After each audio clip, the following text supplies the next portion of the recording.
like the girls with their nails done now.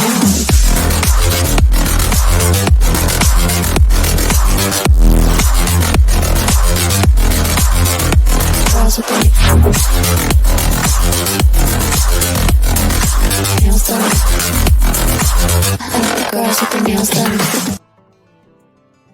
Hey guys, welcome to a wonderful, wild, wonderful Thursday night here. I have Frank Fear filling in for Joey, and I have two special guests that I met a week ago, Brian and Kristen Roberts, and we're going to talk about the ins, the outs, recruiting 101 when we come back in about 15, 20 seconds. So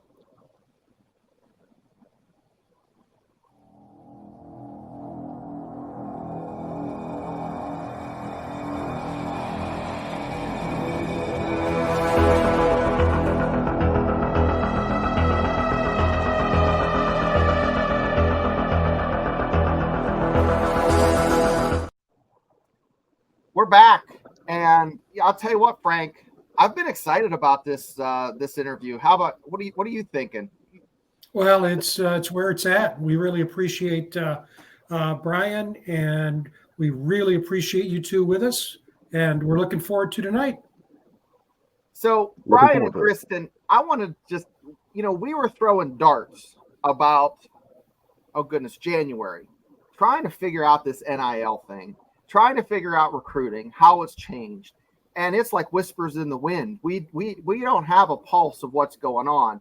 So, I'm not just going to jump into it. I want to talk a little bit about your, experiences, but do you feel you're prepared for not only you? Now, let's preface this. You have one son who's a freshman and one that's a senior. So were you prepared for, now Jake is the older boy, right? That's correct. So were you prepared for Jake 4.5 years ago, 5 years ago to go through this process? Well, so Jake, when he first came out of high school, so he was a 2020. And so that was really before NIL became a thing. Mm-hmm. You began to hear a little bit about the potential of something coming. But his first time through, that was pre-NIL. And, he went through his recruiting process, and then he played 3 years at North Texas. And then there was a coaching change. And, after that third year, Jake just decided that, I'm going to try my luck in the portal and see what happens. And so, he hit the portal. We talked a lot about it beforehand, and we talked that morning right before he did it, and he said, I'm going to go ahead and post this. And when he posted, you're sitting there and you're just like, I wonder what's next. And the silence is deafening there for about 30 seconds, and then it seemed like a minute later, Jake texts and there's a school that's already contacted him, and it just kind of took off from there with phone conversations. I think we had talked late that night, and I think he took like 38 calls that day on the first that day. That day, 38 calls. 38 calls, yeah. And Kristen, I want to ask Kristen a question here real quick, and then we'll get back to you, Brian. Yep. Are you the good cop or the bad cop? When it comes to just and parenting? No, like with the recruiting. With just this type of situation. Like going into the portal. A little bit of both. Mm-hmm. Like I kind of, Jake was old enough, where I felt like he was old enough to make that decision and he knew what he needed to do. And I was just there to, be a sounding board and be supportive and, kind of, once I kind of got a feel for what these coaches were like and meet them in person and then, so I would say just kind of, I tried to say as little as possible in the beginning, so kind of let him take the lead on it. So Brian, 38 calls. Now, were they all did they come in chunks, or was it just like ring, ring, ring, ring, ring? I mean, yeah, that's crazy. So that's 2023, right? 2023 time frame. That was after, yes, that 2023 time frame. And so, that day, talked to him that night. I mean, he had been on the phone solid, watching film, talking to coaches. But that was the first time that both of our boys kind of went through that process together, because Nate was already our youngest. He was already going through his high school recruiting, and so it was pretty cool to watch those two. Nate, he would work his way into those conversations. I'd see them both watching film with whatever coach they were on with. Then Kristen and I, we would be on some of those calls and get a feel for the coaches. But he played in the bowl game that year with North Texas, and so his window was cut down. So we basically had about a week after the bowl game to go on official visits and make a decision. So honing that, I think he ended up 20 plus offers, that first portal experience. And then, then it quickly just moved right into official visits, because we wanted him there for the spring semester to enroll in January and go through spring. And so those OVs were really our first experience with NIL. And it was a strange experience, because you hear about it, but we didn't really know anything about it. And your first experience is talking with head coaches and staffs about that. And it's kind of an experience.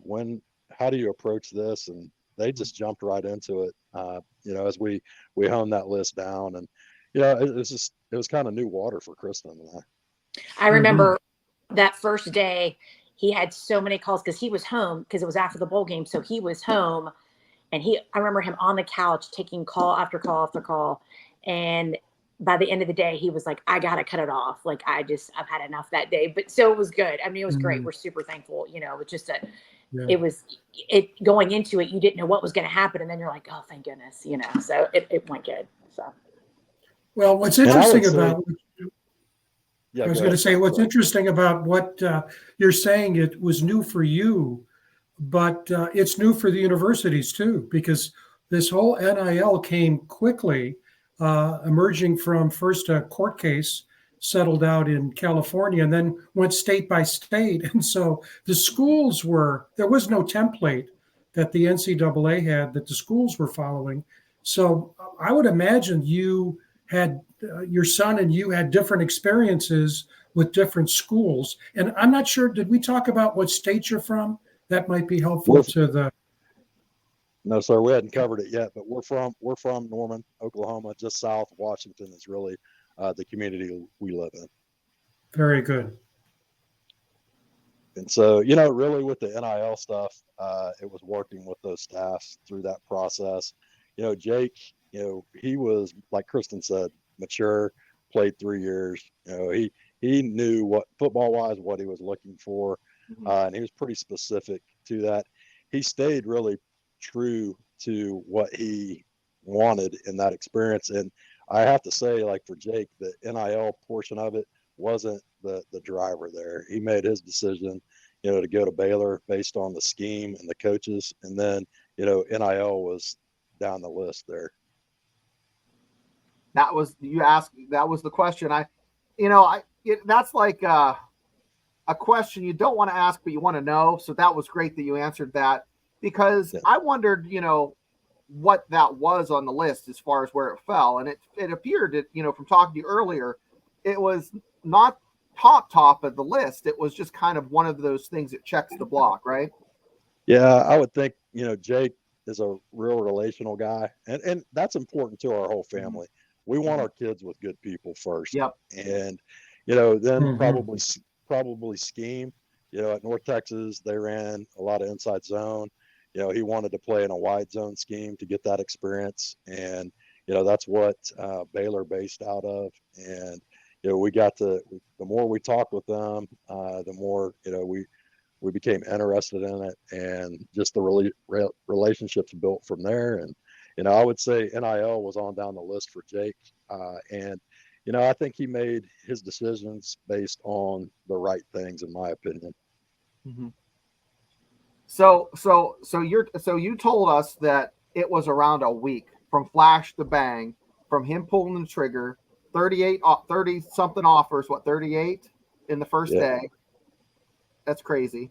And then how did he whittle down to just a handful to take visits? I mean, can you share anything like the thought process there? Or Well, I mean, logistics were one, because we had a window of about 4 days. I don't know, Right. 5 days maybe. It was not very much time to go to back to back to back. And so, if you went to a Tennessee, that's, and I think he really, I don't want to speak for him, and Kristen, you might have a right. different perspective. I felt like he wanted to stay in the region, and and then that was another thing that weighed in there. So relationships, scheme, playing in this region, I think those were all important things. So that eliminated some of the schools, right off the bat. But he had a lot of great opportunities.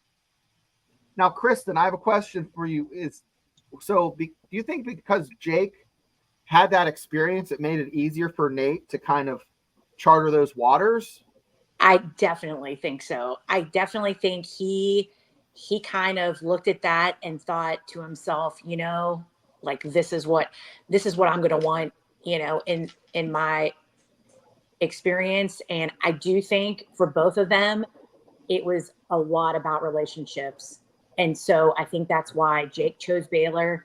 And I think that Nate being able to see, how that relationship was created with Jake and, his previous coaches, how he was at UNT and then how he made the decision to go to Baylor.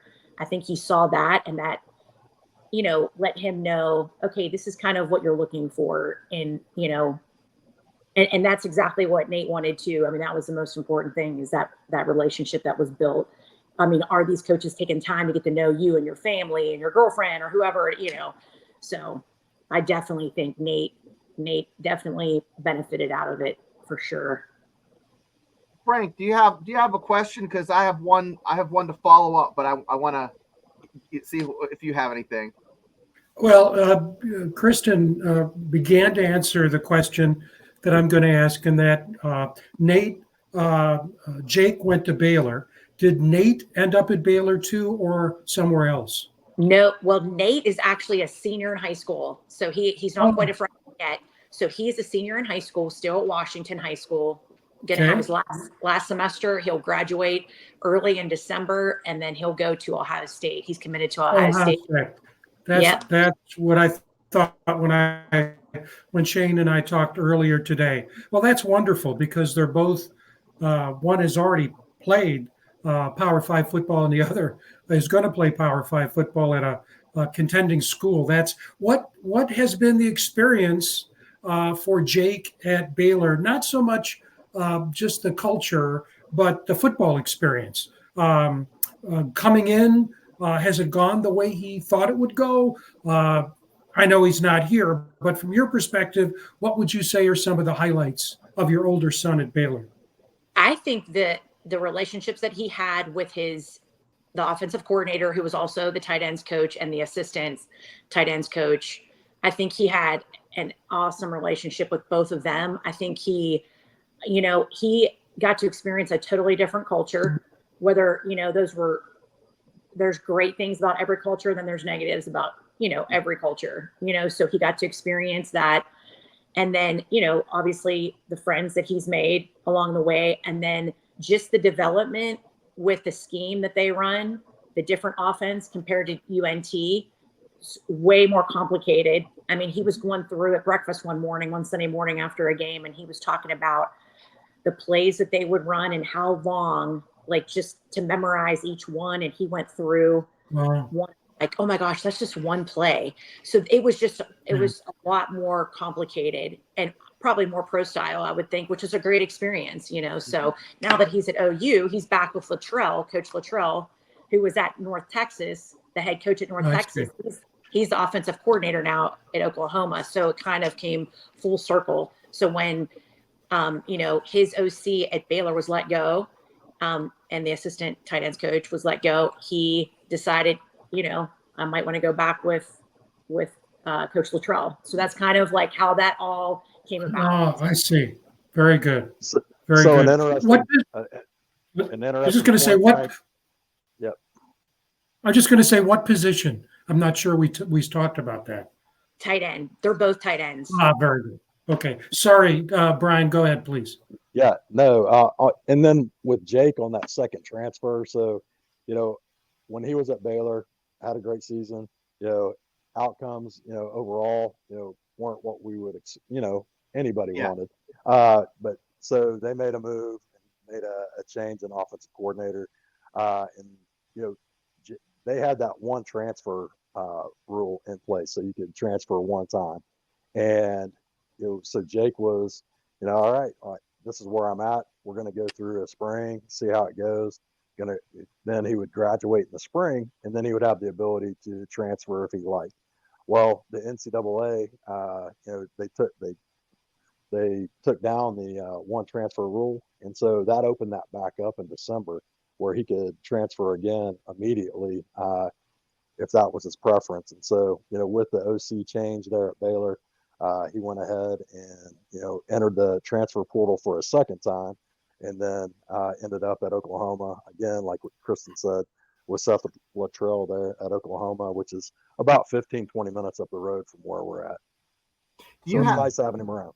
Do you have a chance to kind of reach out to Coach Luttrell before, or you're not allowed to do that? I mean, I don't know what exactly the rules are, but yeah, you're not really allowed to do that. Mhm. But we've got a pre-existing relationship with Coach Luttrell, and so once Jake hit the portal, right. that started pretty quickly. And, Right. And also Nate was getting recruited by OU, so it was. That's right. Yeah. That's what I was. Yeah. And that's what I was saying. I was going to get to that. So because Jake has had this experience and he's a known commodity, and I'm saying commodity like he's known that, Yeah. and he has a little brother, because I have two boys. It's like, oh, you have one. What about this one? And they're probably like apples and oranges, but they see these two big kids that are playing the same position. And I think, from a coaching standpoint, if I was a coach, I would probably approach them the same way, but being different kids, they probably receive input differently and react differently. Can you talk a little bit about that? What the difference is and what their lists look like compared to each other, like not schools, but the checklist, like what's important to them when they're looking at a school. I would say, okay, I'll go first. I would say Jake is very big on relationships. I mean, he would base a decision on a relationship, and that's a huge thing for Nate also. But at the same time, he is very business-like, and he is about his business, and he is going to look for the development. He's going to look for the potential that that program has to win championships, whether it be conference championships or national championships, and the development that the previous tight ends have had. I mean, he's going to look at everything, like that as more of a business outlook, whereas Jake will put the biggest priority on the relationships. So, and that sometimes can take you in different directions, but they're all good, So Frank, do you have a question? Because I have one that I'd like to save towards the end, but if you have a question, shoot, or I can just go ahead with mine. Sure. I was going to add, both of you are very articulate, very thoughtful, measured. Have you been approached by other parents or by organizations since this is really all very new and fluid, to talk about the experiences you've had? Because it's not just with one student, you're going through it now with a second son. Have you been asked to speak to other groups or individuals about your experience?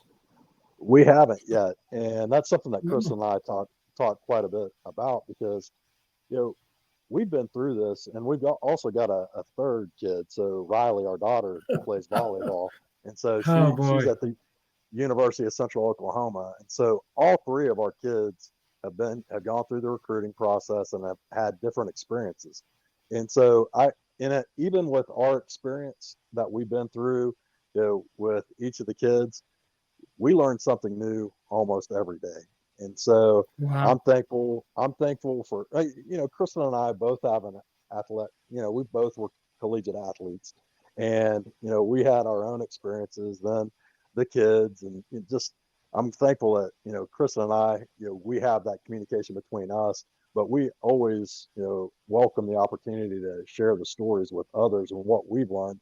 We're by no means experts, but we're very glad to share what we've learned along the way. And There's for a folks that there's a don't book know, there. yeah, for folks that don't know, they're Oh Marshall man, fans. yeah. I mean, seriously, there is a book Yeah. there that you could, because you could also compare it to your own experiences, and then you went through it with 3 children. That's amazing. Yeah, both of you are a gold mine of knowledge and perspective on a very complex and constantly changing circumstances that I would imagine with some parents, they must be really perplexed. So good for you. Well, thank you. It really is it's changing all the time. It's amazing how fast, and it's just going to continue to change. Like, as you all know, I mean, it's just constantly, And I would say that it's important to learn from others and their experiences. I mean, when Jake first, was coming up when he was a junior, and, he showed, some potential there, and he showed the interest to play at the next level. That recruiting process, it had changed so much since Kristen and I had gone through it. And, we were really trying to glean information from other parents that had gone through it. And I didn't even know what Twitter was at that time. And, it's just like you learn so much so Sure. quickly. And, now we look at it, 5-6 years later, and that's just a big part of our life. And Kristen and I, we've had hundreds of conversations about recruiting and just experiences. So glad to be on here today. Great. we enjoy it. That's the thing. Like, I really enjoy it, even as a, as a You can mom. tell that. It's a lot of fun. It's just That interesting. ties in. It's like, what's this guy going to do? Or what's, where's he going to go? Or how long you think he's going to be there? So. That's great. So Where did you? Real quick, I just want to ask this question. So one of my questions is, if were there some schools or some relationships you're like, man, that seems like a great opportunity, and then he went in a different direction? With both of those boys, probably that happens with each of you. But did that happen? You're like, oh, he's going to go left, and he went right. I mean, I don't want to talk about schools, but I'm just saying. I mean, were there some that you're like, oh, that's awesome?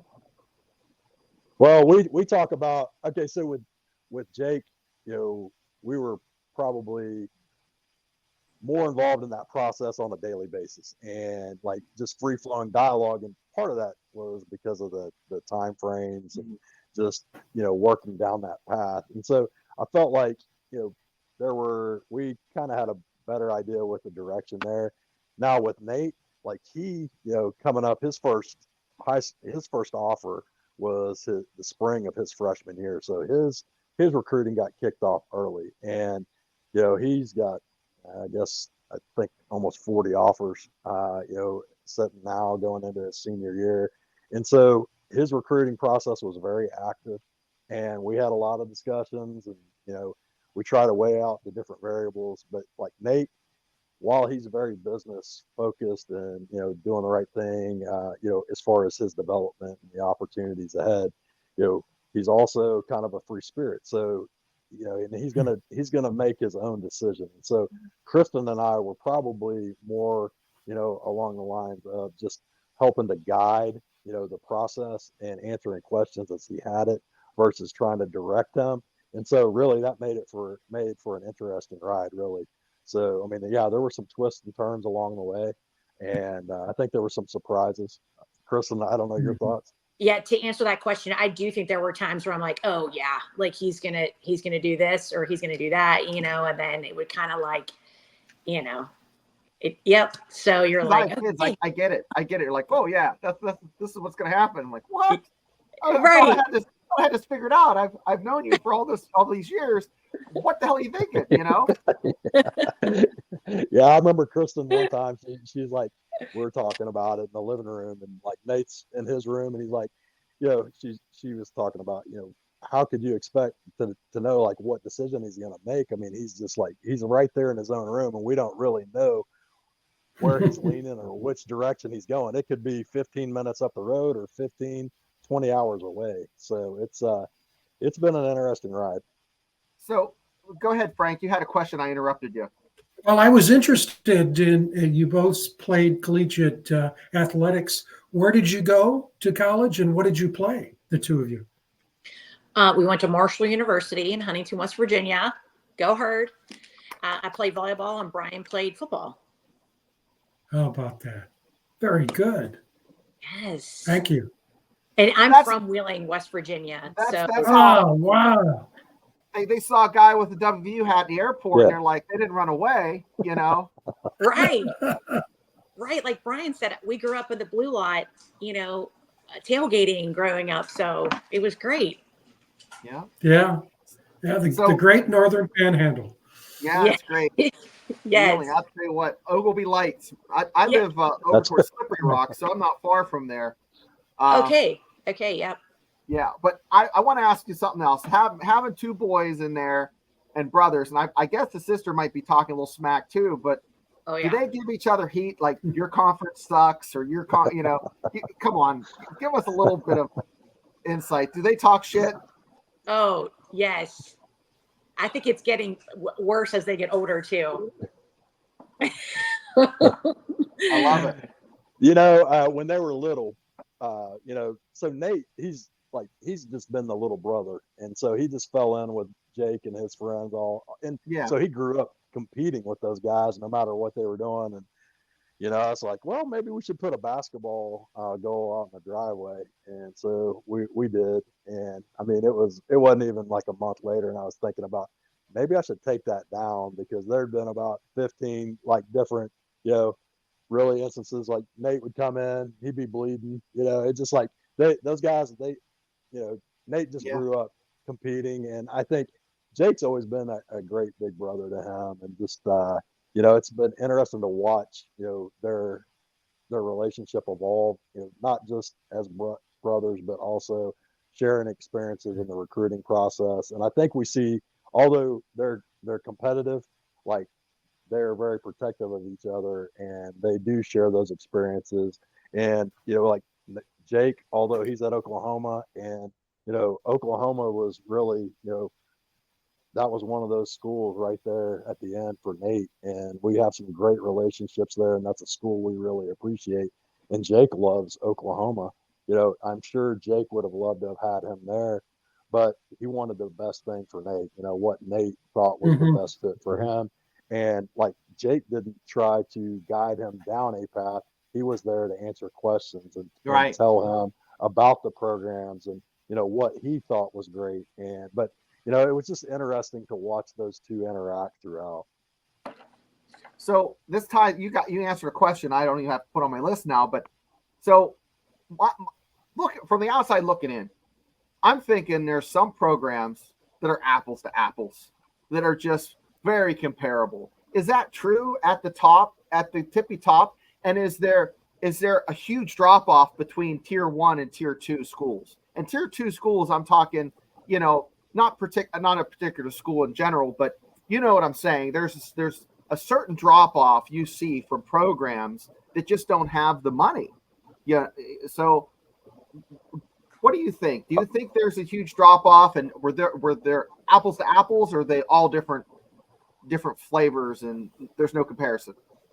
I think we've had the opportunity to see a lot of great programs, and we've through Jake's process, through Nate's process, I think we've seen programs at all different levels. And coming from playing at Marshall in the mid 90s, we had a great program there. But like even the group of 5 schools that we would play when Jake was at North Texas, and Jake as part of North Texas, I was always impressed with the resources that those guys had around them compared to what we had even just as recently as the 90s.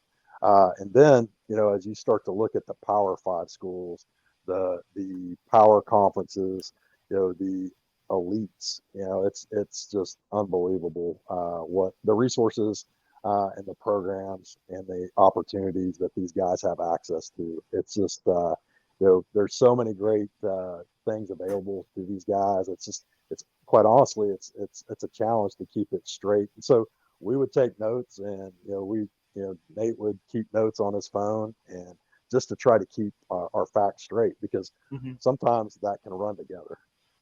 And there are sometimes I have to But like when you're talking, yeah, go ahead.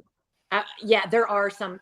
You walk, it's like looking at houses, and like you don't even have to, just because of the level that it's at, and then you're thinking, okay, you've been to other places that are a little higher, have a little bit more of this, or a little bit, just more money in general throughout the program, or whatever, however that they have their facilities put together, and you might walk into that program and that facility, and you're kind of like, yeah, this is just not going to cut it. You know what I mean? And it's like one of those things you just kind of know right off the bat, and you're like, yep. And then it kind of just, but it's good to visit. Yes.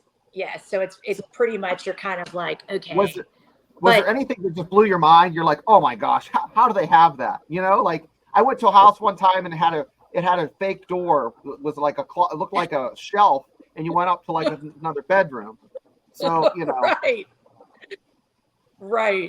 Like there's some definitely some programs you're like, that's incredible.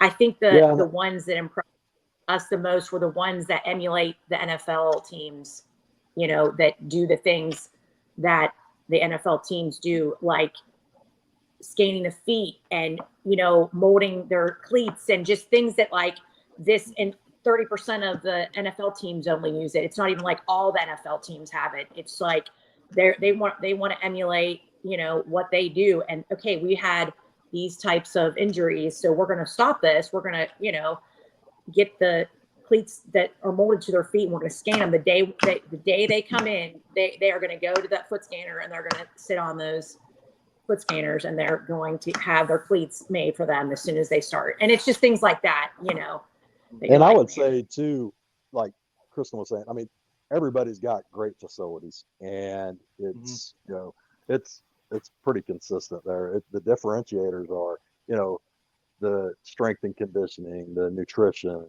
and then the prevention side of it now. And what's the day-to-day look like, and how do they support these guys in their daily life, and how do they develop them on and off the field. And so to us, those were the things that really began, that plus relationships really began to differentiate the programs. Right. And how, you walk in, and how they all relate, how the coaching staff relates within each other, and, with us as a family, and just things like that. Like, what's the whole mentality? Are they down to earth, or are they kind of like, oh yeah, we're so-and-so, like, you should be able to be here, or are they just like, there were programs like that. There were programs you got in and you felt like kind of swarthy and dirty, like, like they think their shit doesn't stink, and you're like, guys, I'm not feeling it, Right. So try and look at each other like, well, no, he probably doesn't notice that stuff as much as I do. I'm really like in tune with that kind of stuff, because it just, and so whenever they're down to earth and they're welcoming, and they're a huge program, you're thinking, this is like such and such school, and they're acting like they're UTEP. You know what I mean? Like, yeah. It's not, and it's so great, because you're like thinking they're just down to earth kind of guys, and they're humble, and they're, they're just happy to, to be there, and happy that you're there, and welcoming, and it's great, but then some are just kind of like, not as much. And I would also add too, and how they communicate. And it was interesting to watch the different schools and how they approach that. Some would primarily, that all of them interacted with Nate, regularly, and then some would just, focus their communications through me, and others would really take the time to build a relationship with both Kristen and I.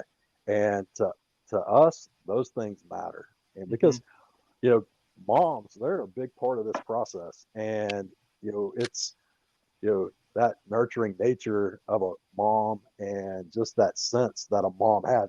Like I would miss things, and Kristen would, she would just like I would have my list, Kristen would have her list, and it was always interesting to see the things that she had noticed.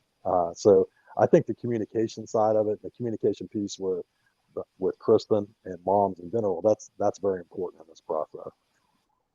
Very, I think so. And Mhm. there's a teammate on Nate's team that is already in college, and his mom said the same thing because they would all talk to her husband because he was a Pro Bowler, and they just all thought, well, he's the football guy, and so they all would talk to him.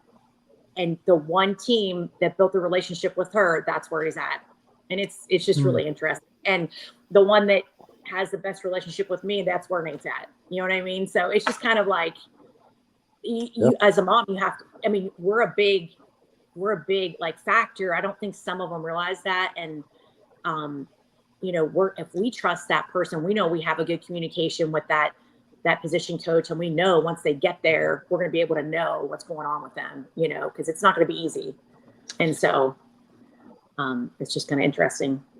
Like Yeah, you're some of the coaches won't look at me in the eye, and then some will all address everything to Brian, or they'll only Mm. they'll only text Brian, and that's fine, but it's kind of like, I don't even know them, I don't even hardly know them, so, but but that's all good, just the way it I is. would It's I okay. would say like these schools, like throughout that process, you're looking at like where is the best fit for your son or your That's right. daughter, and like they become an extension of your family.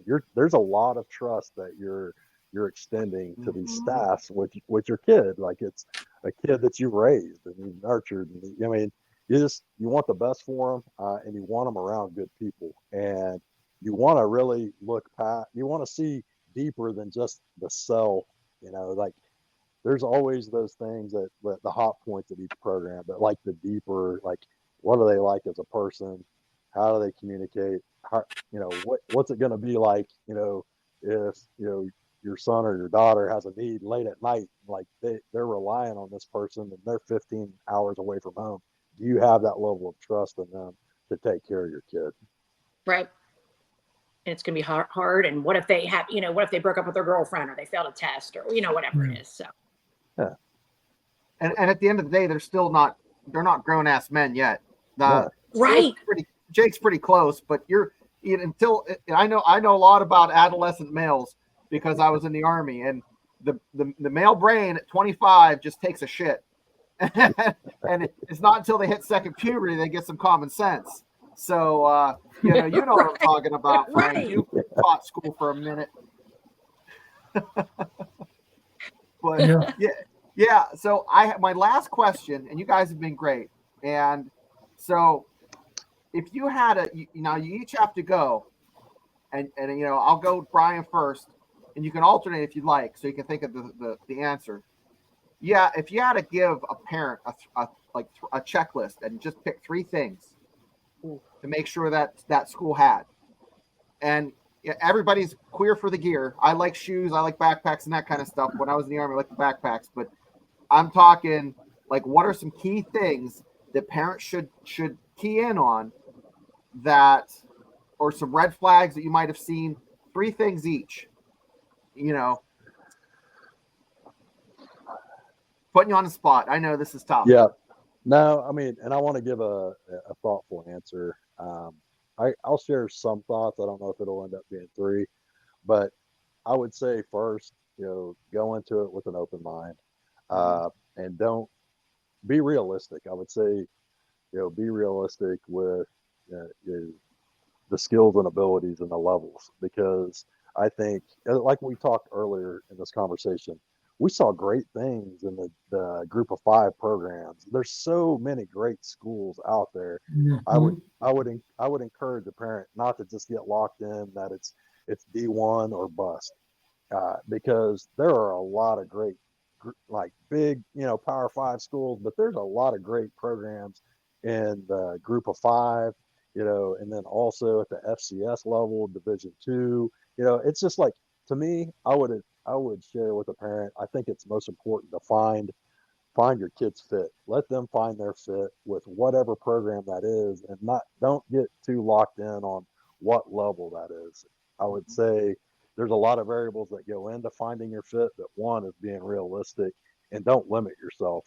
I would say, also, look at the relationship, ask the hard questions.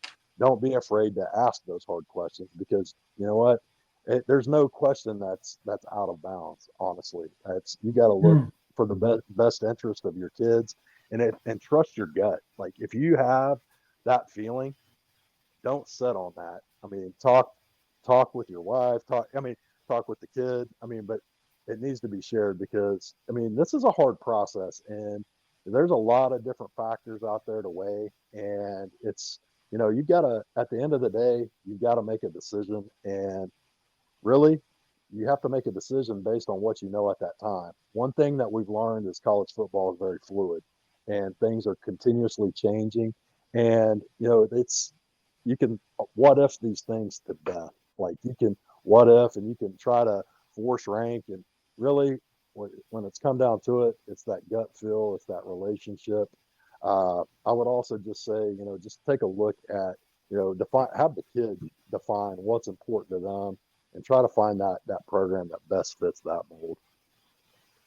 That's a good point. Have your son or daughter define what's important to them. That's really good. Kristen, what were you thinking?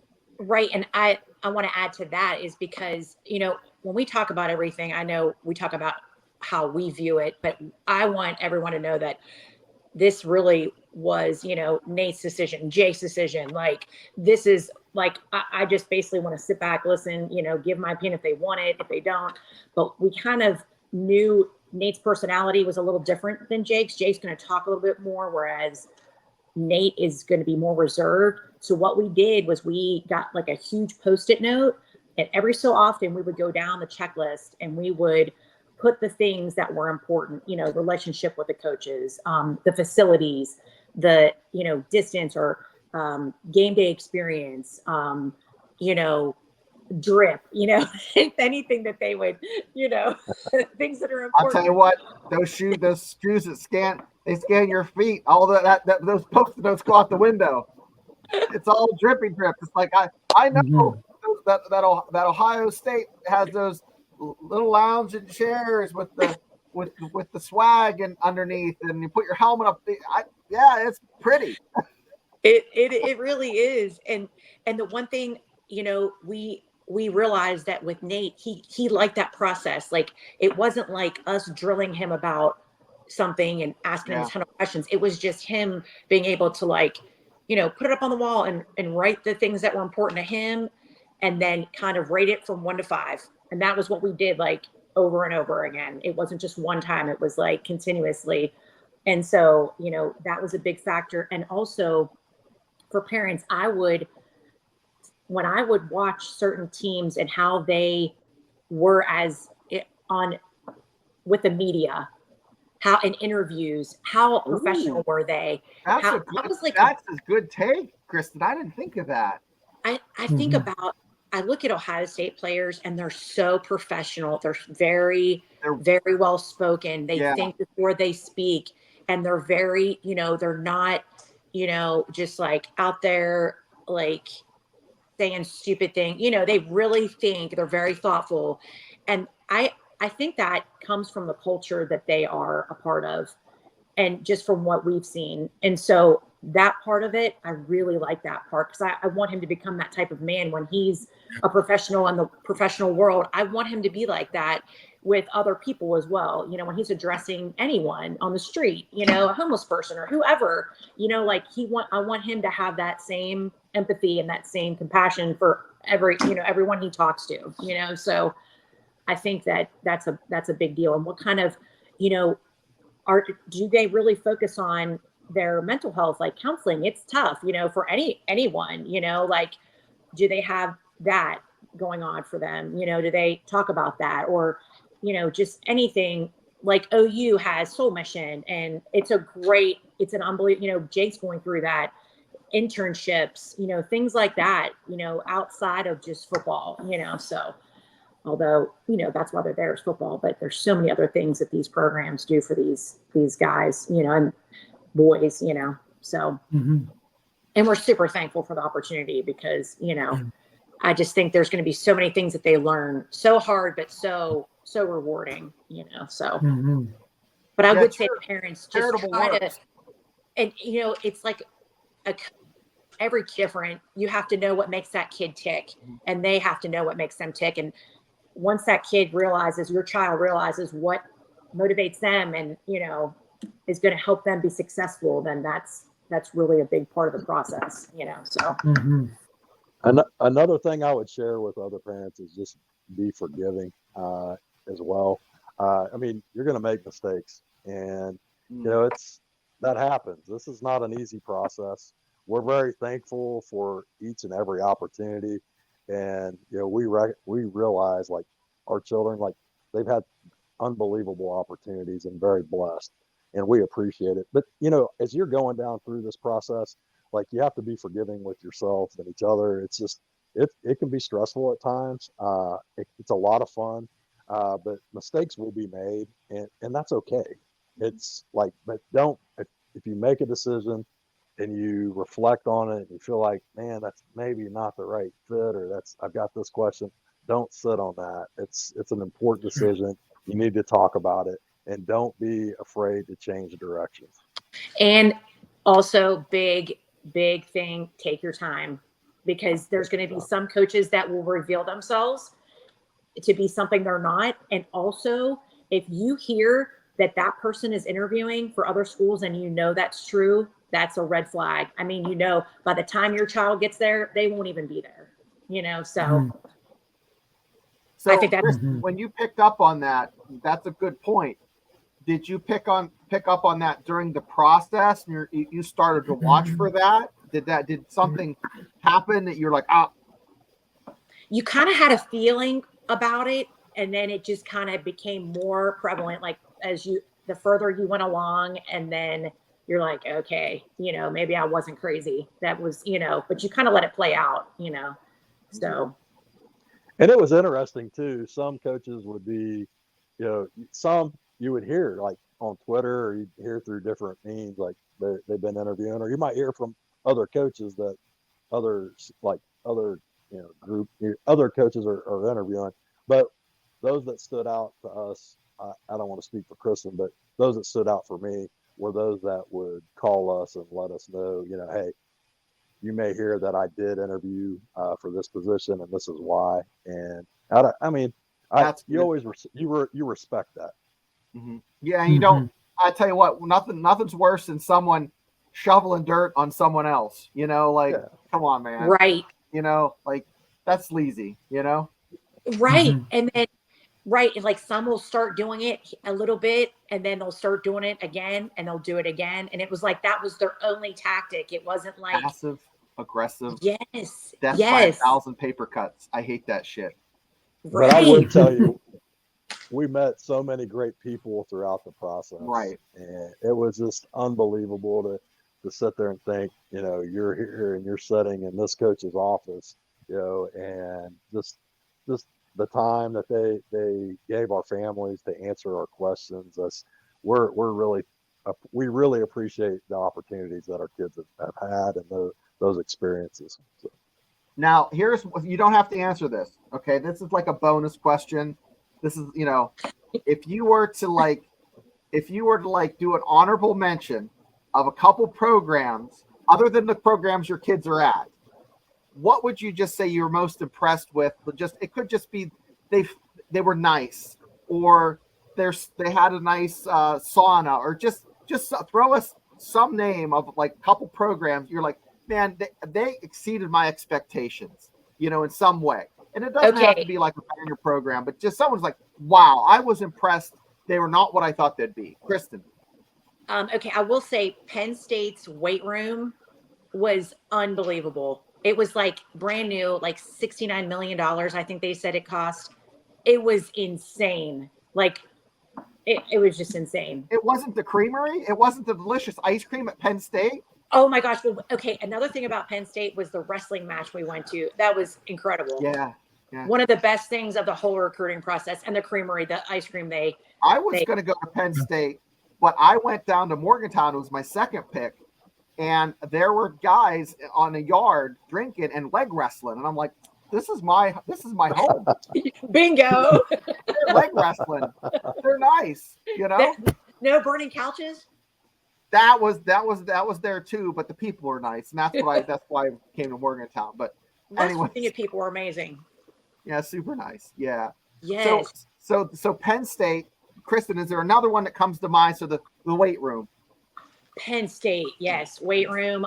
Oregon, like there were some things about Oregon that were pretty impressive. Like the track at Oregon was incredible.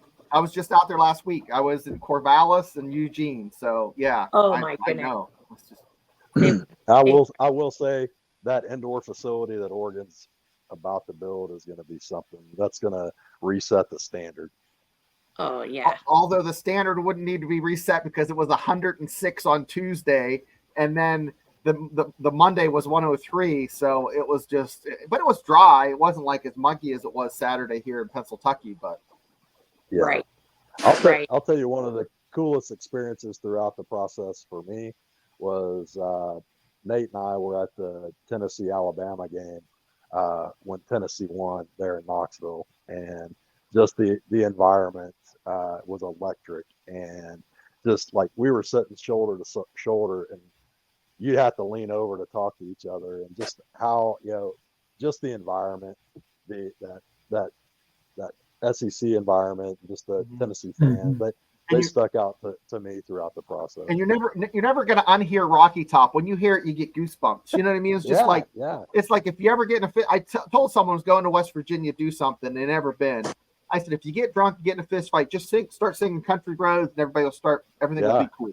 You know? I just I was watching like Alabama operate down, getting close. They were in the red zone, getting close to the end zone, and just the pressure of the crowd, and it was just unbelievable, and how it was just always interesting to watch how they operated under pressure there. So that environment, Tennessee, I would say also the night games at Oklahoma. More Oklahoma, stand out. Yeah, Norman, Oklahoma, stand out to me, and the way the Soul Mission program that Oklahoma has, how they prepare those guys for life after football, is really impressive. And those are a couple of experiences and a couple of things that stuck out to me. Yeah, I always say there's a list of teams I would cheat on, West Virginia wise, and I was just like, LSU was really interesting. I guess it threw my stomach because I just ate my face off when I was down there watching a game, and then Oregon and Oregon State are kind of interesting out there. But I love college football. And I worked at West Point, and we went and, worked every game for 2 years. So you got to travel a little bit and see that. And the Army-Navy game, of course, is a lot of pageantry. Old Army football is it's just the chaos. It's just the crackling and popping of the historic, the guys from the 40s. But is there any other school that comes to mind? Because I'll tell you what, Kristen, when Nate's playing in Happy Valley, you guys are going to have to get some of that Penn State Creamery ice cream. So, oh my goodness, yes, for sure. The Notre Dame tradition, I would say, you can't help but be moved when you walk into that place. It's just, it touches you, and that stood out to me as well. That's a great program, great staff, for sure. Love Marcus. But their fans are obnoxious. Definitely. Yeah, you gotta let me get some hand sanitizer. I'm Catholic. I could talk shit, but I'm just saying, I'm Catholic too. I know, and it's like, oh my goodness, that's a tough crowd though. You would think they were terrible, I mean, the way they're just so rough on their team. I'm like, oh, they're mean drunks. I want happy drunks like LSU fans, Auburn fans, Alabama fans Ole Miss fans are happy drunks, but they get dressed up, and I'm not down with the getting slacks and collar shirts. It's too freaking hot down there for that shit. But I'll tell you what, guys, it has been a wonderful show. Frank, can you believe these two have this much knowledge and that we've just touched on what they know about the recruiting process? Well, this very impressed. In fact, as I was listening to both of you talk, we could have the headline for this show could have been "Excellent Parenting" with a focus on recruiting for their sons and daughters, because what you've just given us, I think, over an hour, is really a mini course in really outstanding parenting. When you use the word guidance, some people, what does that mean? Well, that's what you did. You provided a frame of reference, a guidance, a safety net, but the decision wasn't yours. And that's one of the things that, we as parents struggle with all the time. I know when our son was growing up, you want to be there to support, you want to be there to guide, you want to be, I had this experience, but you can't make the decision for people, because part of growing up is not only making decisions, but living with the mistakes that, maybe they're not mistakes, but other choices that you may have made. So when I said earlier about a book, what you have learned, and more importantly, who you are, both of you, Kristen and Brian, just fantastic. I want to thank you. I do have one last question, though, and it's this. And I was talking with a colleague earlier today who played major college basketball. And we were talking about the experiences he had in the recruitment process. This was years ago, where you would say there were integrity issues with respect to the coaches, the offers. So to flip the coin in terms of what Shane asked, this time not mentioning any schools, the coaches have different personalities. But did any of your children experience what you would call, my God, we can't go here? There are integrity issues either with the coach or the program, because it's highly competitive, obviously. I would Come say, on, guys, it's creeper vibe. We got to get it. Let me hear it. we met a lot of great people through the process, but there are, everybody's different. Everybody has different personalities. And I think you're always just analyzing, observing, watching. And, it's just, you get a feel at times, and that may add up. We would never eliminate an opportunity just based on one experience. But if you feel that over and over again, then that's probably a place you don't want to look any further at. Right. And because you do have to begin to hone those lists down, and and focus in on those schools where you feel like there's a natural fit. But you do have those experiences, but I would say by far and away, it was much more on the positive side at each school. That was very fair. And we all knew that wasn't somewhere that they knew that wasn't somewhere they wanted to be. Both boys. It didn't take long. It doesn't take long, right? It No. just You're like, oh my gosh, we just got here and I know these people. Yeah, I get it. Right. Well, I'll tell. Yeah, go ahead, Chris. I mean, one program, Nate knew he didn't want to be a part of that program because of things like that, go on in the program. And I gave him credit. I didn't go there. Brian and he went there, and it was just kind of like, okay, good for you, Nate. I didn't know he would be like that. He was. So it was really like a cool thing to know that he was fine with that, Absolutely. And I would also say, Nate was originally committed to Notre Dame, and that was early in his process. And I'll tell you, when he because he felt it was important, we supported it, that he needed to call those that had offered him, that he had been in close contact with them, and communicate that to them. And those are grown up conversations with grown men.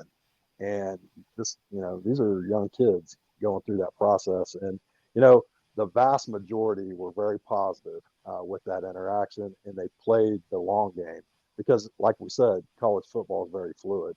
Mhm.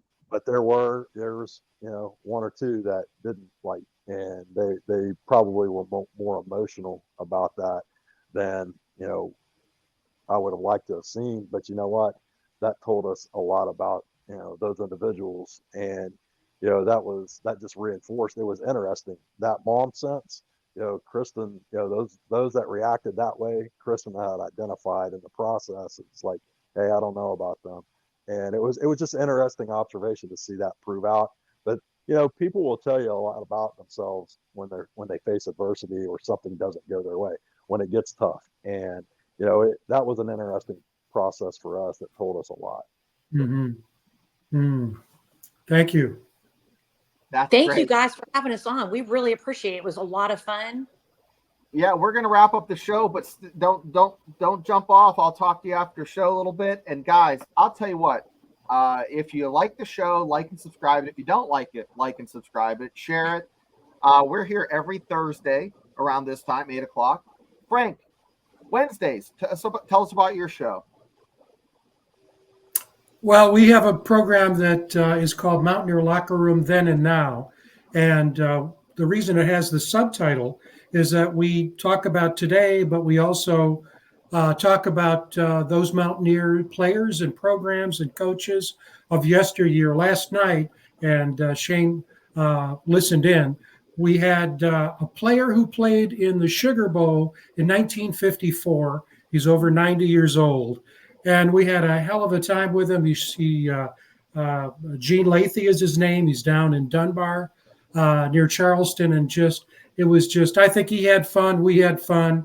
And then we had a daughter of another player, Bill Underdonk. She's from Huntington. And she talked about her dad and the experience. And it's amazing because a lot of those players are still close after 50, 60 years, the old band of brothers. I was going to say one thing, too, about Nate is going to Ohio State, correct? That's Correct. where he's going to go? Well, Yes. you gotta let me know after he's there for a year or two, if he is able to actually say the word Michigan. Because I'm a WVU alum, but I spent my academic career. I was a college professor and an administrator at Michigan State, and people think, boy, the West Virginia Pitt rivalry is really something. Ohio State, Michigan is almost armed conflict. If I picked up the paper or heard on the radio, there were troops at the border. With each state invading the other. And Ohio State, they always say the school up north. Yes. They don't say Michigan. It's hate, absolute It is. hate. Oh, and now that Michigan won the national championship. Oh, But Ohio State will come back, no question. But wow, now that's going to be a great experience because there's so much history in that rivalry. Yes, oh my God, there much. is. Yeah, It's very interesting. We watched a show on it the other night. It was awesome about the history of it. It's I was amazing. watching the eye get dotted at the halftime show. Yeah. Like, Yeah. that guy is like, it's like Neo in the Matrix, Yeah.